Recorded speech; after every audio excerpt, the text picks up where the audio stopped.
Now, Dees, Yes, mate. when it comes to affordable golf, Yes. the focus always goes into the cost of buying clubs and equipment Mm-hmm. and the cost of actually playing a game. Yeah, and I guess there's another cost, and that's practicing, because you've got to go to a driving range, which is expensive, or get training aids, which are expensive. That's right. So I've chosen, kind of at random almost, some items from around the house Oh, yeah. that potentially you can use as training aids, and I'd like you to demonstrate how to get the most out of them. They're fantastic. This is the Baron's Guide to Affordable Training Aids. So, what do you got for me? What's first? Okay, first item. I like to call this rope and 2 tees. Well, there's actually a lot of uses for the old rope and 2 tees. What have you done here? It's all tangled. No, It's not tangled. So this is awesome. Number one is literally chuck it in the ground. I'm gonna run out here somewhere. Can I have that in? Beautiful. So what I'd use this for straight away is effectively alignment. Right. Buds used to do a lot of this Oh, actually. here we go. First name drop, there it is. Yeah, No, because the start line is so important. yeah. So he'd tee a ball up behind it. Okay. So just stand this way. And basically he would hit ball after ball after ball and go all the way back.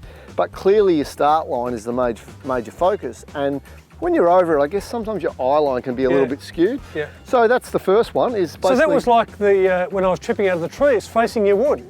Yeah, exactly right, yeah. And how important start line is. Right? So that's number one. Number two is path training. So you will see a lot of this. VJ Singh used to do a heap of this. Okay. So That's 2 name drops and we've been going for 30 seconds. Be here all day. Right? So in terms of path, club path, Yes.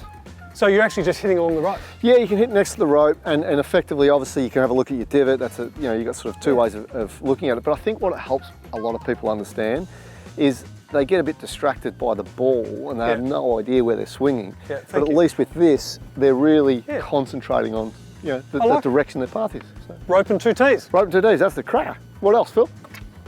your favourite. Here's a broom. Right, I love the old broom. Oh, I've heard that. This is a cracking drill. I'll throw another name at you, mate. Mr. Ledbetter showed me this one. Because people have got all these fancy ways of talking about how to use the ground forces. Yeah. Weight plates and biomechanics. Free broom, that's how you do it. Well, it wasn't free. Yeah. Well, you stand on it, you get your weight forward, Yeah. right, so that your heels are off the ground, and they're hugely off the ground. On the way back, you get the old heel on the ground. On the way down, you push into that and get your weight down the broom, and then you get your weight to the rear side of the broom. So you can almost do the old Forrest Gump. Well, the old Elvis Presley's, the old Yeah. Forrest Gumps. But that's exactly right. And when you learn how to do that, like it actually really helps you stop pelvic thrusting or getting close to the ball. So the broom, mate, that is a ripper. One of my favourites. Yeah. What else? I've got a well-equipped house. What else we got? This one, Yeah. I like to call towel. Well, you would have seen the great Feldo use this one over and over with the arm drill. Yeah. Love this one, the old Feldo, which really just gives you a bit of feeling of connection.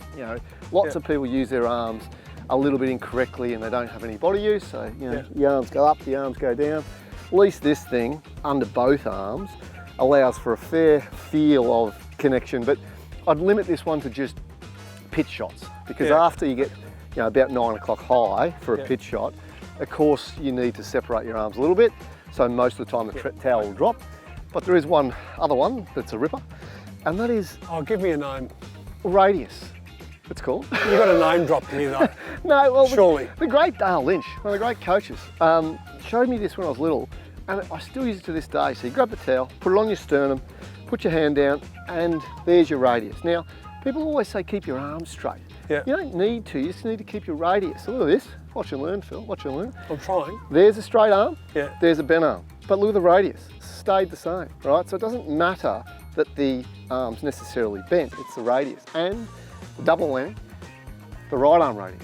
So that drill there really helped me as a youngster understand what it was like to maintain arc or radius in the backswing. So towel, winner. So geometry's not your thing either. Yeah, no, nothing really is. Oh, I'll be hang on. oh yeah, is this the COVID ball? Ooh, got a fair set of lungs on you. We should get off smoking right now. Now the old beach ball, there's about 1,000 uses for this. Between the legs, right? Oh. Got a bit of connection, do the old ball drop, there's your separation. Yeah. There's the start of the downswing. Absolute ripper. I love the ball, Phil. It's one of my Nice. faves. Now the last one, I was going to say, you got anything else? the last one is not exactly an item you'd have around your home, but it's one that's quite important to me. So let me tell you a bit of a story.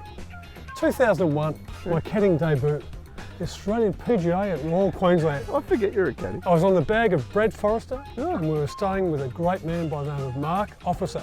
Some would call him Lamar. And anyway, Lamar, who is a great coach, a great putting coach, he's a great mind of golf, built me Lamar's bar, or as I like to call it, Lamar La Bar. So what he did is he whacked a grip on a big iron bar Yeah. to help work on Well, what does it do? to help work on strength and rotational strength, to help work on speed. Like you can start to work on your speed and get used to flicking this quick. You've never used it. It's hurtful, but accurate. And what's great is you can actually hit balls with it. Oh, you flushed it. What do you expect? That's magnificent. La Bar Lamar. So there you go. Affordable golf, Barron's Guide to Affordable Training Irons. I love it. And can I have a go at that? No worries. Jeez, how heavy is that? How do you... Oh, how do you even use... I don't think I can hit a ball.